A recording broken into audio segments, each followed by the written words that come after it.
Alright, sponsored videos are done. Here are our actual top 10 laptops of CES.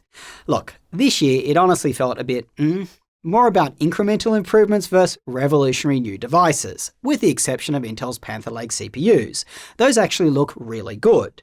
They should make Ultrabooks a lot more compelling this year. They now should have the performance for tasks like intensive programming and more serious video editing and gaming. And in our limited testing of those laptops, they did stay very cool and quiet while doing so. Plus, according to Intel, those laptops should have that same great battery life as we came to expect from thin and light laptops powered by Lunar Lake. Obviously, we'll have to test all that when they come in for review. In fact, we already have a couple. But anyway, most laptops themselves were more incremental updates. So, with that said, here's our top 10. Links to buy, of course, will be below the video when they do become available, and we will list all of them on our website, of course, bestlaptop.deals, so you can track prices right across retailers. Number 10 is Asus's improved Zephyrus G14 and G16. Look, last year, these were pretty good laptops. In fact, the 16-inch was really the best all-round Windows laptop for people who want a balance of performance and portability. But it did have a couple of issues. The Zephyrus's OLED panels just weren't as bright as competitors, and their GPUs weren't fed full power, especially their high-tier ones like the 5080. Well, this year, Asus have addressed both these issues. The screens are now brighter and there is an improved cooling solution. This and the inclusion of the supposedly more power-efficient new Intel CPUs are allowing Asus to up the wattage fed to their GPUs, particularly those higher wattage ones. Also, the G14 is now getting a full-sized SD card reader, so it should be able to better compete with the MacBook Pro 14. Now, according to Asus, they're also getting stronger hinges. Look, we really need to get these laptops in for testing, as I kind of have my doubts here. It was rare last year that the Zephyrus laptops were able to hit their previous max GPU wattage, so I want to see it to believe it to see if they're able to hit this new max GPU wattage. Number 9 is HP's OmniBook Ultra. I have one right here. When it comes to thin and light premium laptops, HP's redesigned OmniBook Ultra is looking really strong this year. Look, it may not have the bells and whistles of some of the other thin and lights I'm about to talk about, but what HP tends to do better than those other brands is their pricing. HP just often significantly undercuts other laptops with similar build quality and specs. If they follow that previous game plan, this new redesigned OmniBook Ultra is going to give you a lot for your money. I'd say 90% of what those other laptops do for a much cheaper price. You'll be getting a thin and light laptop that's premium enough for most people with one of Intel's or Qualcomm's latest chips. It's not perfect. As I said, its chassis, it isn't quite as premium as other brands' leading laptops, and its keyboard, it does continue to feel a bit low travel. But HP's pricing strategy is probably going to make this one a winner in 2026, especially with what we're expecting to see with laptop pricing. Number 8 is MSI's new and fully redesigned Stealth 16. With Asus's Zephyrus G16 now being ridiculously expensive and Asus Predator Helios Neo 16S getting a surprising downgrade from a 5070 Ti to a 5070, there is a vacuum in the market for a thin and light gaming laptop with a 5070 Ti. Well, MSI's new Stealth, it looks like a contender. Of course, it comes with a 5070 Ti, and unlike last year's model, it's actually fed decent power. Not the max 140 watts, it's 125, but that's still a really good amount. This year's redesigned chassis, it also exhausts hot air out the back, not on your mouse hand. They've got rid of that silly tiny number pad, and they've centered the keyboard. They've also moved that annoying power cable over to the left side, so it won't get in the way of your mouse hand, at least not if you're right-handed. On top of this, it's got upgradable memory. Yay! But then of course, who can afford to upgrade their memory this year? Anyway, it is really nice to see that MSI has listened to a lot of feedback and made a lot of changes. Number 7 is Asus's TUF A14 with AMD Strix Halo. People have been shouting from the rooftops to put Strix Halo in a decent, affordable laptop. If you're unaware, Strix Halo is AMD's super powerful APU.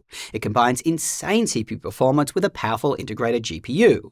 The new chip inside the TUF A14 specifically, it features the 40-core GPU. That has the performance that rivals a dedicated NVIDIA RTX 4060 laptop GPU. That is quite a bit stronger than Intel's latest Xe3 12-core GPU that you've probably been hearing a lot about this week. Anyway, since Strix Halo is an APU, it can share its memory between the CPU and GPU. So you can give the GPU access to a lot more memory than a normal dedicated GPU would be able to do, which is exactly what AI developers really want. This is the first time that we've seen Strix Halo in a regular laptop that we hope is going to be somewhat affordable. The TUF A14, in fact, it actually won our best 14-inch gaming laptop of last year. Not because it's super premium, but because it's the most practical of the 14-inch high-performance laptops. It doesn't get that warm under load, and it has excellent battery life, so we can't wait to try the new Strix Halo version. Number 6 is the fully redesigned Asus Zenbook DUO. In prior years, this was kind of a cool laptop that was innovative, i.e. a laptop that could be used as a regular one or convert into a dual screen one, but it just didn't fully deliver on its promise. You couldn't use it with the screens side by side, only on top of each other. It was a bit big and bulky, its screens didn't get as bright as we'd like, and it didn't feel all that premium. This year, Asus have really addressed a lot of these issues. It is more compact and you can actually use it in book mode. Not perfectly, but much better than the prior years. The screens are also brighter with smaller bezels, plus having Intel's new Panther Lake processor inside, it should help with battery life. Guys, it no longer feels like a concept device, and I can really see software developers and students actually buying one. Number 5 is Lenovo's Yoga Pro 9i. This was a device that just missed its opportunity to be the dominant 16-inch premium laptop from last year. That's for people like programmers and creators, or anyone who wants a productivity laptop and perhaps does some gaming on the side. The Yoga Pro 9i, it just fell short in some key places. Although it had an incredibly comfortable keyboard, its mechanical trackpad just kind of sucked. Well, it's now got a haptic one. It also felt thicker and bulkier than it needed to be last year. That's fixed too. It's now thinner and lighter. Its charger wasn't beefy enough, so it drained the battery a little even while plugged in, during intensive use I'm talking about. That shouldn't happen either, according to Lenovo. Obviously on this one, we will have to get it in for review and fully test that. Also, its battery life has always been pretty bad. That should be improved with its new Panther Lake chip and slightly larger battery. On this list, the Yoga Pro 9i, it really may seem a bit boring, but guys, that's because it was already a pretty good laptop. I think this new 2026 variant should really be an excellent alternative to the MacBook Pro 16 and could be the dominant Windows laptop for people looking for strong performance, a premium experience, and some portability. Number 4 is Dell's completely redesigned XPS 14 and 16. Yes, the XPS is back. These are super premium and very compact laptops for their respective screen sizes. Dell have really optimized space here. They have stunning tandem OLED displays, a choice of Intel's new Panther Lake processors, charging-capable USB-C ports on either side. They've also got incredible speakers, easily as good as the MacBook Pros.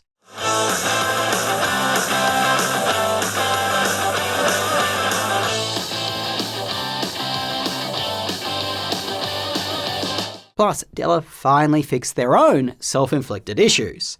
The physical function row is now back, and the invisible haptic trackpad now has clear markings. For such a nice laptop, you may think it's just odd, why isn't it higher up on our list? The situation is this. Dell have done a lot here. For example, they are the first we've seen to introduce a variable refresh rate panel that goes right down to 1 Hz, which should really help with battery life. But these laptops, they still have a bit of a way to go to be as polished as the other laptops higher up on our list. For example, at Dell's own press event, their COO actually struggled to open one of these new XPS laptops. These are really hard to open. There isn't a lip or an indent for your finger to grab onto. Dell's desire for form over function strikes again. Also, the Panther Lake chips in these laptops aren't fed as much wattage as they are in others. A max of 25 watts sustained for the 14 and 35 watts for the 16. These chips actually have a theoretical max of 45 watts sustained. Also, the front edge is a little sharper than we'd like, and the tandem OLED displays aren't as bright as other tandem OLEDs. Overall, these are really nice laptops and a huge step forward for Dell, but I feel they need one more iteration to move further up our list. The final 3, winning our Bronze Award for the 3rd best laptop of CES, is Asus's ExpertBook Ultra. If you haven't heard of this one, it just ticks all the boxes. It's super thin and light and built really well. Guys, this thing feels very premium. It's got a tandem OLED display, a haptic touchpad, a comfortable keyboard, USB-C ports on both sides. You can even get it with a 5-year warranty. And of course, it's got the top-tier Panther Lake processor inside. That's the one with the full 12-core Xe3 integrated GPU. So you can expect that this laptop is going to perform really well. If you are looking for a super thin and light laptop, what more could you want? And I have to say, we really like that Asus are making this business laptop available to consumers. This is kind of similar to what Lenovo has been doing with their ThinkPads for years. Anyway, we're trying to get this one in super fast, so get subscribed with the notification bell on because our full review is coming soon. Coming in as runner-up for the best new laptop of CES is Lenovo's new Yoga Pro 7i. Guys, last year one of the hottest selling laptops, at least on our website, was the Legion 5i, a 15-inch gaming laptop with a mid-tier dedicated GPU that came in a little over $1,000. It was just the sweet spot.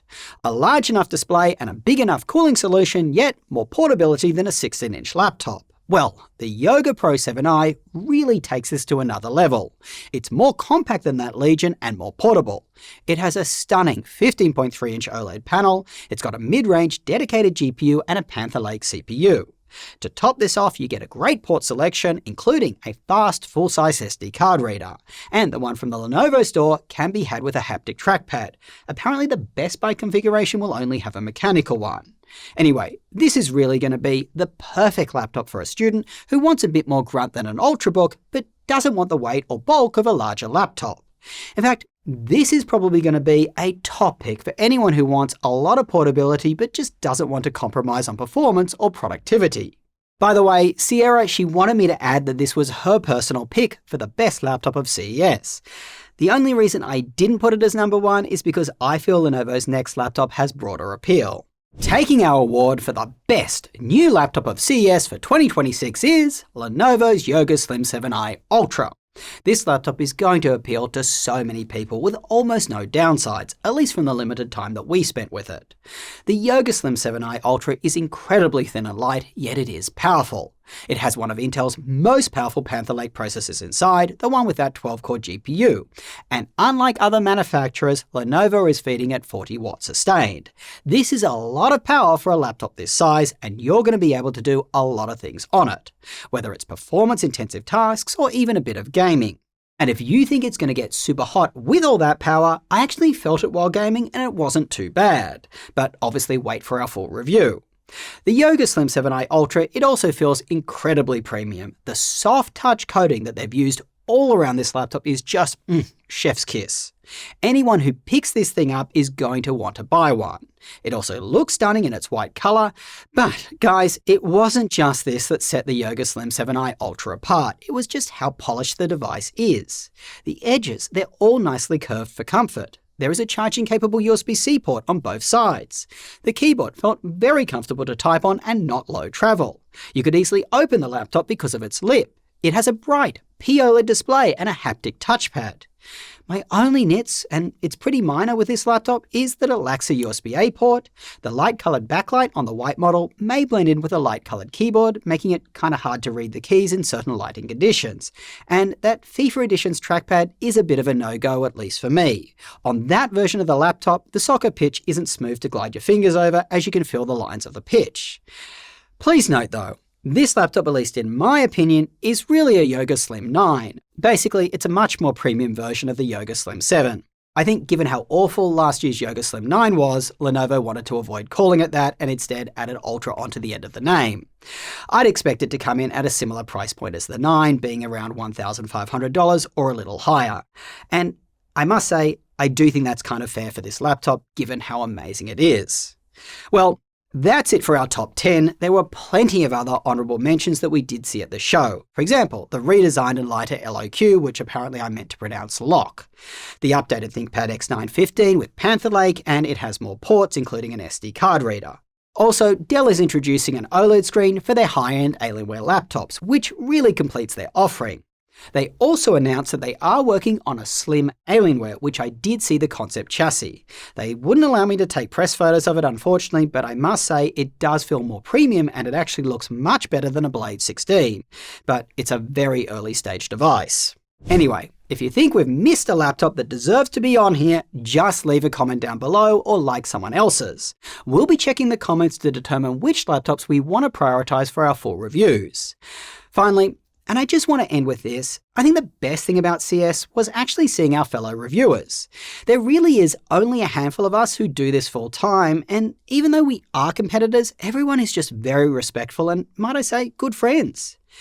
As I always say, if you are in the market for a laptop, make sure to check our website bestlaptop.deals. It really is the hub for laptop buying. We provide our top 10 laptops for each type of laptop buyer. You can combine use cases together for a custom recommendation, and we track prices right across retailers so you know where to go to get the best deal. Till next time, go do something awesome with your day, and I will catch you later. There we go. It comes with a frisbee.